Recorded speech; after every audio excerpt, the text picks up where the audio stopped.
안녕하세요. 저는 김순희입니다. 올해 65세고요. 서울 송파구에 살고 있습니다. 지금부터 들려드릴 이야기는 제 딸 부부를 위해 손주를 3년간 키우며 겪은 이야기입니다. 많은 분들이 공감하실 거예요. 본격적인 이야기 시작 전에 구독 버튼 꾹 눌러주시면 큰 힘이 됩니다.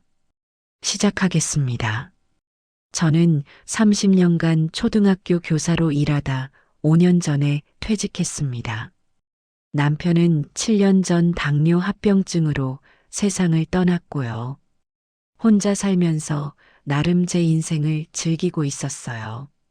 아침마다 근처 공원에서 요가하고 오후엔 문화센터에서 서예 배우고 저녁엔 친구들 만나 수다 떨고 딸 지은이는 큰 회사 다니는 남편 만나서 결혼했고 아들은 부산에서 잘 살고 있었죠. 그런데 3년 전 가을이었어요. 딸이 둘째를 임신했다며 전화를 했습니다. 엄마, 나 둘째 생겼어. 그런데 첫째 민준이를 어린이집 보내기엔 너무 어리고 엄마가 좀 봐줄 수 있어? 그때만 해도 저는 그냥 일시적인 거라고 생각했어요. 뭐, 몇 개월이면 되겠거니 했죠. 딸이 출산 후 복직할 때까지만이라고 했으니까요. 그래, 우리 민준이 할머니가 봐줘야지. 어린이집은 너무 어리잖아. 민준이가 우리 집에 온 건 그해 11월이었습니다. 돌 지난 지 3개월 된 아기였어요. 처음엔 괜찮았어요. 귀엽기도 하고 손주 키우는 재미가 있었죠. 그런데 문제는 딸 부부의 태도였습니다. 엄마, 이유식은 이렇게 만들어줘야 해. 요즘엔 다들 이렇게 한대. 엄마, 민준이 낮잠은 꼭 2시간은 재워야 돼. 그래야 밤에 잘 자. 엄마, 텔레비전은 절대 안 돼. 요즘 육아책 보면 처음엔 그러려니 했어요. 요즘 육아가 옛날이랑 다르다는 거 알거든요. 그런데 매일같이 이것저것 지시하는 게 점점 부담스러워지기 시작했습니다. 더 힘든 건 제 생활이 완전히 사라졌다는 거예요. 아침 7시에 민준이가 오면 밤 8시에 데려갈 때까지 저는 오로지 민준이만 봐야 했어요. 요가도 못 가고 서예도 그만뒀어요. 친구들 만날 시간도 없었죠. 그래도 참았습니다. 딸이 둘째 낳을 때까지만이라고 생각했으니까요. 그런데 딸이 둘째를 낳고 3개월 뒤였어요.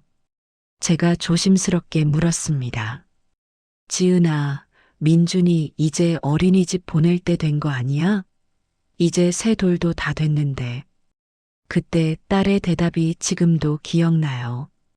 엄마, 민준이가 아직 어린이집 갈 준비가 안 됐어. 그리고 엄마가 봐주시면 우리가 돈도 아낄 수 있잖아. 어린이집 한 달에 50만 원도 넘는데. 순간 기분이 이상했어요. 돈 얘기를 하는 게 뭔가 서운했거든요. 그래도 지은아, 엄마도 이제. 엄마는 집에 계시면서 뭐 하실 건데요? 어차피 시간 많으시잖아요. 그리고 민준이도 엄마 좋아하는데. 그 말에 제가 할 말을 잃었습니다.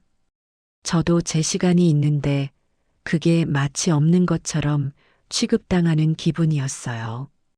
더 힘든 건 둘째까지 봐달라는 거였어요. 딸이 복직하면서 이렇게 말하더라고요. 엄마, 서연이도 같이 좀 봐주세요. 어차피 민준이 보시는 김에 하나 더 보시면 되잖아요. 지은아, 그건 좀. 엄마, 제발이요. 우리 애들 남한테 맡기고 싶지 않아요. 그리고 어린이집비 2명 내면 한 달에 100만 원이 넘어요. 우리 집도 대출금 갚느라 힘들어요. 결국 저는 두 아이를 모두 봐주기 시작했습니다. 아침 7시부터 밤 8시까지. 주말에도 딸 부부가 약속 있으면 봐줘야 했어요. 제 몸이 서서히 망가지기 시작했습니다. 허리는 계속 아프고 무릎은 시큰거렸어요. 병원 갈 시간도 없었죠. 아이 둘 데리고 병원 갈 수도 없고, 그런데 가장 속상했던 건 따로 있었습니다. 어느 날 제가 허리가 너무 아파서 딸한테 전화했어요. 지은아, 엄마 허리가 너무 아파서 오늘은 정말 힘들 것 같아. 오늘만 좀. 엄마, 저희도 일 있어요. 저도 회사 중요한 회의 있고 남편도 지방 출장 가야 하는데 어떡해요? 그냥 참고 봐주세요. 제발이요. 그 순간 눈물이 났어요. 내가 아픈 건 중요하지 않고 딸 부부 일정만 중요한 거죠. 전환점은 작년 가을이었습니다. 정확히 10월 17일 화요일 오후였어요. 그날도 평소처럼 아이들을 보고 있었는데 민준이가 갑자기 열이 나더라고요. 이마가 뜨끈뜨끈한 게 느껴졌어요. 체온계로 재보니 38.5도. 제 손이 덜덜 떨렸습니다. 일단 딸한테 전화했죠. 지은아, 민준이 열이 나. 38.5도야. 병원에 데려가야 할 것 같아. 엄마, 지금 회의 중이에요. 저녁에 제가 데리고 갈게요. 지은아, 그런데 열이 많이 높아. 지금 당장. 엄마, 애들 열은 자주 나는 거예요. 해열제 먹이고 지켜보세요. 제가 지금 못 빠져나가요. 전화가 끊겼어요.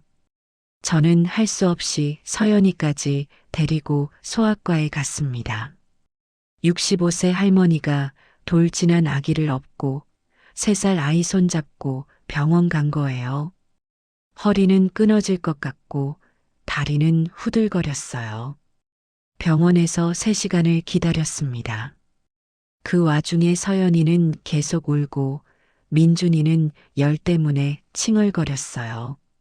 주변 사람들이 쳐다보는 시선이 너무 부끄러웠어요. 진료를 마치고 집에 왔을 때는 오후 6시였습니다. 기진맥진했어요. 소파에 주저앉았죠. 그때 딸한테서 문자가 왔어요. 엄마, 오늘 회식 있어서 좀 늦어요. 애들 재워주세요. 그 순간 뭔가가 확 끊어지는 느낌이었어요. 가슴이 철렁 내려앉았습니다. 아, 나는 엄마가 아니라 그냥 무료 보육교사구나. 손이 덜덜 떨렸어요. 눈물이 났습니다. 억울하고 서러웠어요. 그날 밤 아이들을 재우고 나서 곰곰이 생각했습니다. 이렇게 살 수는 없어.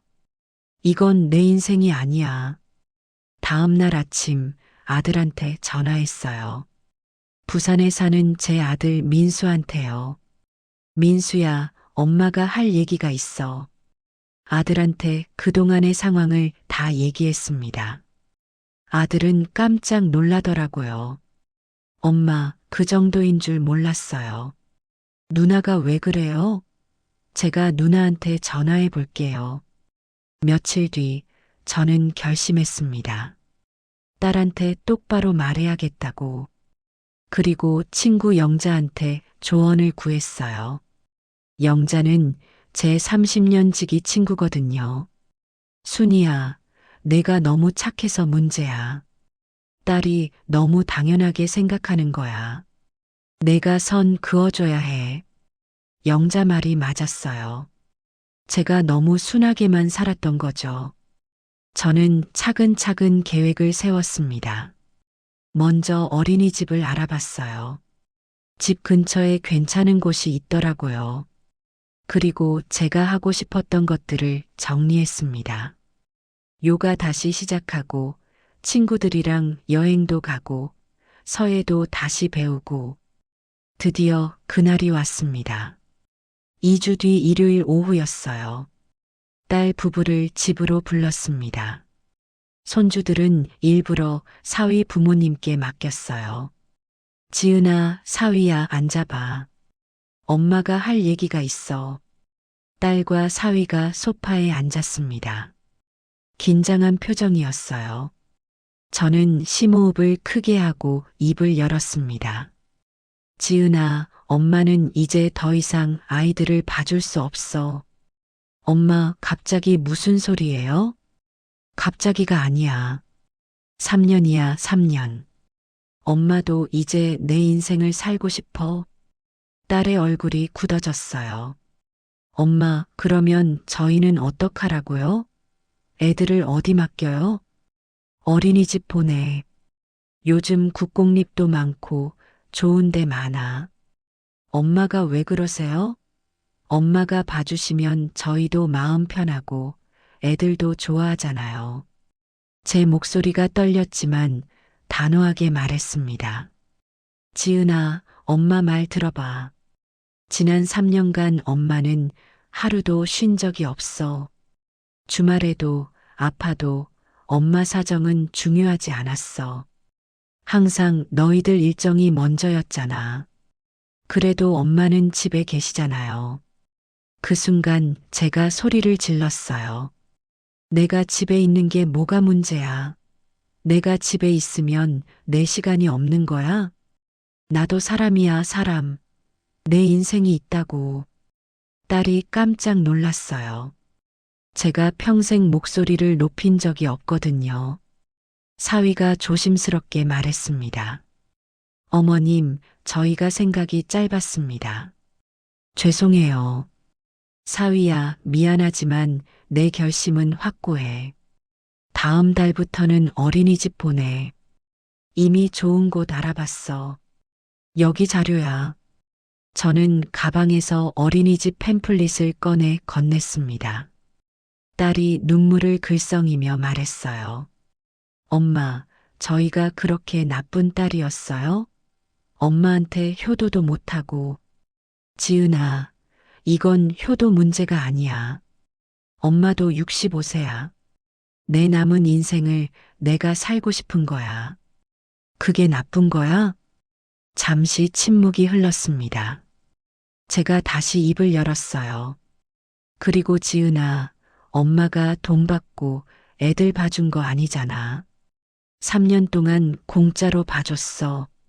어린이집비만 계산해도 3천만 원이 넘어. 그걸 생각하면 감사하다는 말이 먼저 나와야 하는 거 아니야? 딸의 얼굴이 하얗게 질렸습니다. 이제 끝이야. 엄마는 내 인생을 살 거야. 그로부터 6개월이 지났습니다. 민준이와 서연이는 집 근처 어린이집에 잘 다니고 있어요. 딸한테 들으니 오히려 아이들이 또래 친구들 만나서 더 좋아한다고 하더라고요. 저는 다시 제 인생을 찾았습니다. 아침마다 공원에서 요가하고 친구들이랑 커피도 마시고 서예도 다시 시작했어요. 지난달에는 친구들이랑 제주도 여행도 다녀왔습니다. 40년 만에 처음으로 떠난 여자들만의 여행이었어요. 딸과의 관계는 어떻게 됐냐고요? 처음엔 서먹했어요. 한 달 정도 연락도 뜸했죠. 그런데 요즘엔 오히려 더 좋아졌어요. 주말에 가끔 손주들 보러 가면 딸이 정말 고마워해요. 엄마, 그때 엄마 말씀이 맞았어요. 저희가 너무 당연하게 생각했네요. 이제는 손주들 보는 것도 즐거워요. 왜냐고요? 제 의지로 보는 거니까요. 의무가 아니라 선택이 된 거죠. 여러분께 말씀드리고 싶어요. 첫째, 가족이라도 선을 그어야 합니다. 사랑과 희생은 다른 거예요. 둘째, 늙었다고 해서 내 인생이 끝난 게 아닙니다. 오히려 이제부터가 진짜 내 인생이에요. 셋째, 당연하게 여겨지는 순간 관계는 무너집니다. 감사하는 마음을 잊지 마세요. 65년을 누군가의 딸, 아내, 엄마로 살았다면 이제는 온전히 김순희로 살겠습니다. 늦었다고 생각했을 때가 가장 빠른 때라고 하잖아요. 저는 지금이 인생에서 가장 자유롭고 행복합니다. 오늘 저희 사연 어떠셨나요? 공감하신다면 댓글로 잘 들었습니다. 한마디만 남겨주세요. 그리고 구독과 좋아요, 알림 설정도 부탁드립니다. 여러분의 경험도 댓글로 공유해 주세요. 여러분, 후회하며 살지 마세요. 지금 이 순간부터 여러분의 인생을 사세요. 감사합니다.